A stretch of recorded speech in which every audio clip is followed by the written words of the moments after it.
welcome to our Bali Guide Part 2. In Part 1 of our guide, we show you the most efficient route to visit Bali, the mainland. If you didn't see it, no worries, we will link everything by the end of this vlog and in the description box. In this Part 2, we will feature Nusa Penida and break down in 5 sections everything you need to know to plan a trip on the island. When is the best time to visit, what to bring, the cost and the route, the location, and finally our thought on whether you should do a day trip or spend a night or two here. Also, stick until the end of this vlog because we will give you guys some interesting fact about the island that you didn't know. Okay, let's jump into it. When is the best time to visit? First, in terms of weather, the best time to visit Nusa Penida is from May to September. This is due to the dry season, bringing some wind and the roads are dry, making it easy to travel. We were there at the end of the dry season. The only downside was the vegetation wasn't green as we would love to see it. If you travel during the wet season, expect some heavy rain, but it won't last for too long. So outfit change number 64 today. This backpack, there's like only her clothes. But every single location needs an outfit, you know? What to bring? Nusa Penida, it's a remote island. Don't expect some trendy coffee shop or lots of vegan restaurant, so it's a bit more expensive. Although restaurant was still reasonable price, bring some strong sunscreen, a comfortable pair of shoes plus sandals. Water shoes will help on some beaches. But guys, you are in the sun a lot if you're doing those excursions. So make sure to bring sunscreen, sunglasses, a hat, and something maybe to cover your skin, unlike this guy. Ouch. Definitely. Ouch, ouch. ATM, it's not always around the block and some ATM are empty. Credit card, it's not accepted everywhere. Cash is king. So plan enough money for your journey in case ATM it's not available. My God, this looks like a monkey path. Jade, you ready to be a monkey? I can't believe I actually did this. I'm so scared of heights. The route. Okay, this is a big chapter. Now before heading to Nusa Penida, you will have to decide whether you want to do a day trip or sleep on the island for some nights. This will impact the amount of picturesque place that you can visit on the island. Here is the map of the island with the most beautiful landmarks you don't want to miss.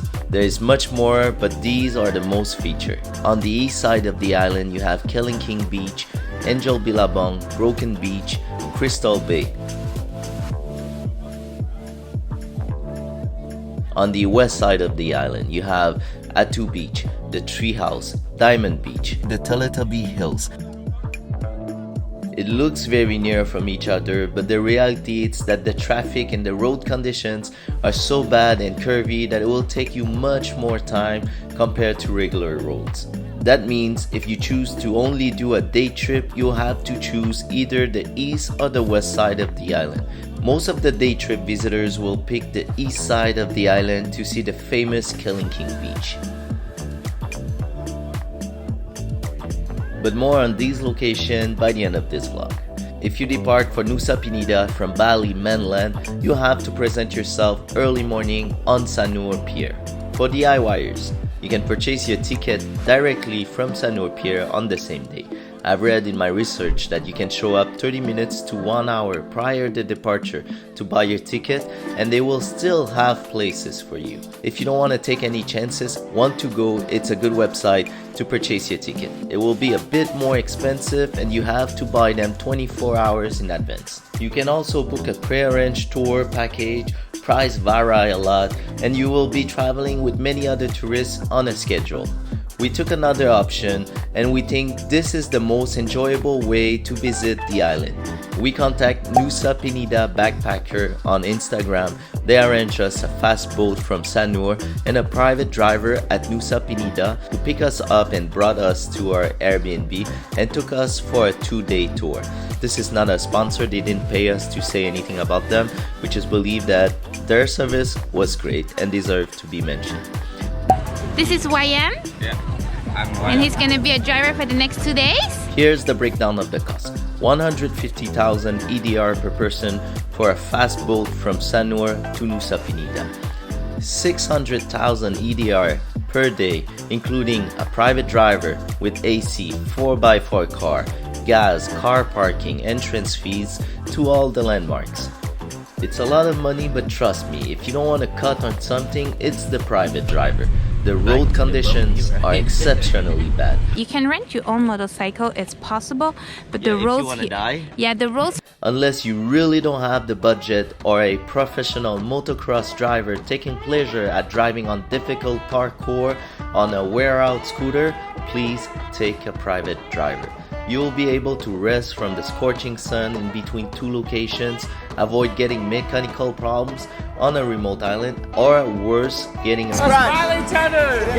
If you already have your boat booked for Nusa Penida and only wish to hire a driver, we highly recommend Ryan. He is an expert driver. We never felt unsafe. He knows all the shortcuts. He was never late, and we can keep going on and on like this. But the one thing we really appreciate from him was that he did more than just driving us.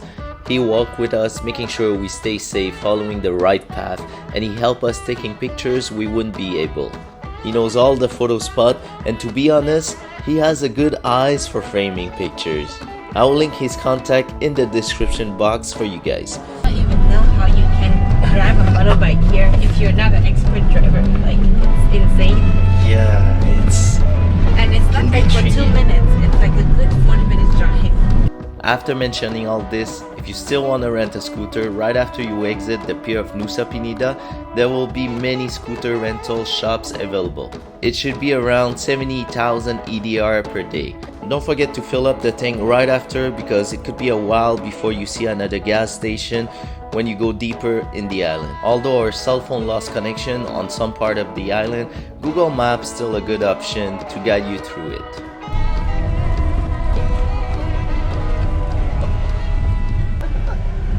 Jade, you switch position now? I don't know what's better. Okay. The location. East side. Most of us hear about Nusa Penida because of Kelingking Beach. It is uncontestably the most popular location on the island. You can access to the beach by taking a sketchy part. Expect about 30 minutes to 1 hour to go down. The paths are made with branch attached to the ground. Don't expect it to hold your wig in case you slip. It will get steeper as you descend. Be prepared for some serious hike. It is also nice to see Kelingking from far. Walk a little bit away from the crowd on the cliff. You'll get the best panoramic view and also less people on your pictures. Like most of the location that will be featured here, arrive early as possible to avoid the strong sun and big crowd. Enjoy Billabong, it's a natural infinite pool. If you come on the right time, you will see massive wave come crashing into the sharp limestone. Don't try to take a swim here, many people die here trying to get a unique picture. The Broken Beach. Part of the Broken Beach, it's a beautiful natural bridge created by Mother Nature. In the middle, the ground has collapsed, creating what they call now the Broken Beach. Crystal Bay. Come here to be rewarded with a chill beach, crystal water, hence the name. If you have enough time, you can also rent some snorkels or take a snorkel tour to swim with manta rays. We unfortunately couldn't make it. If you don't mind coming back into pitch black, this is one of the best sunset spots. The west side. This was my favorite part of the island by far. All the landmarks are at walking distance from each other. It is less visited, and also you get the most photogenic place on the island in my opinion.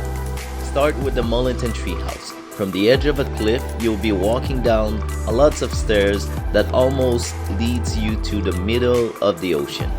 For 2,000 EDR, you can climb up on the treehouse and get 5 minutes of time to take pictures and create some of the most unique moments in a lifetime. Within background, the Diamond Beach. The Muli and Treehouse, it's also a hotel. You can book a night here. From the treehouse, walk along the cliff to reach Diamond Beach. If you are afraid of the heights, you'll be served. The stairs leading to Diamond Beach are hand-carved into the rocks of the mountains. It starts easy and gets very steep to the point where we have to almost hold our body straight against the rocks of the mountain to not fall. If your heart survived the walk, you'll be rewarded with some exotic photo booth bird nest, giant swing giving into the blue west water, making your heart skip a beat. One of the most virgin beach, soft white sand with limestone shaped like diamonds. Now you know why I like this place. So guys, here it's not free to do those activities. For the photo in the bird nest, it's 100k per person, and for the swing it's 200k. But because I really want to do this, we're spending the big bucks on that. Alright guys, so this way, it's the way to go to Diamond Beach. It's a small beach, but it's very dangerous to swim there because the waves are big and you have big rocks down there. We were up over there. This is the tree house. We walked all the way the cliff here to get to the path where we were. Now we're going to Atum Beach. Walking back up, you reach the other side of the cliff that gives on Atu Beach. Yes, stairs again. But hey, consider that as your gym day as well. You deserve to rest here after walking down all these stairs. Atu Beach is a good place to rest. They do cook some fresh food and sell drinks. Guys, if you go down these stairs, be absolutely careful. There's full of sand. Each step can be very slippery. If you have problems walking or going up or downstairs, today's activity is definitely not for you. But if you enjoy some physical activity, it's fun. By the end of the day, Wayan also brought us to the Teletubby Hills. This place is at one of the highest points of the island. We were there during the dry season. It wasn't much green. But on the rest of the year, this hill looks pretty much like the hills in the Teletubby show for kids. There's so much more to see on the island. These are the main attraction if you come on the island. Now the question that everyone is asking when planning a trip to Nusa Penida: should you take a day trip or spend the nights here? If you have the time and the budget, definitely spend at least 2 nights here. On your first day, cover one side of the island, and on your second day, the other part. We said 2 nights to be comfortable and not rushed by the last boat leaving the island around 4 p.m.-ish. On your third day, you have plenty of time to prepare to head back to the pier. Another advantage of staying on the island is that you can wake up early and to be one of the first souls reaching your dream location for the best picture without the flow of tourists that arrive all at the same time from Sanur by speedboat. If you are on a tight schedule, then a daytime excursion it's better than not seeing the island. Expect to be a bit on a hurry to catch the last boat leaving the island. We think it is worth to sleep on the island and most importantly have a private driver. Here are some fun facts about the island. Number 1. Nusa means island, Penida means priest. So basically, it is redundant to say Nusa Penida Island. Number 2. And why they call this the island of the priest? To make the explanation short, long time ago, there was a huge fight between light and darkness. A priest cursed all the bad spirit on the island. You can research more about the subject by googling Pura Dalam Ped. It's a temple dedicated to the subject. Yes, bad spirit on the island, guys. This could explain why people on the island are so nice, protecting each other from the bad spirit. Number 3. Kelingking Beach doesn't mean T-Rex or dinosaur. Although lots of people find the rock formation looks pretty much like a T-Rex. Nope, it means pinky. Yep, the local gave that name because the coral rocks looks like a pinky finger. Number 4. Kelingking was discovered in 2003 by some foreigner tourists. With the growth of social media a few years later, this place is now famous around the world. Number 5. The stairs carved in the cliff leading down to Diamond Beach was only finished by the end of 2018. Before that, the beach remained almost untouched by any soul. To conclude this guide, instead of returning back to Bali, we instead hop onto a ferry to Gili Meno. To book the ferry, we simply ask our Airbnb host to arrange us a booking. Most of the lodging will be able to help you with that. If you don't sleep on the island and wish to hop onto the same itinerary, consider booking your ferries to the Gilis prior leaving to Nusa Penida. Thank you so much. Really good driver and awesome photographer. Thank you. No. This is it, guys. We hope to see you guys on the Gili Islands, part of Lombok province. If you wish to help us to produce more travel guide like this one, please click on the like and subscribe buttons. Also activate that notification bell to not miss any of our episodes.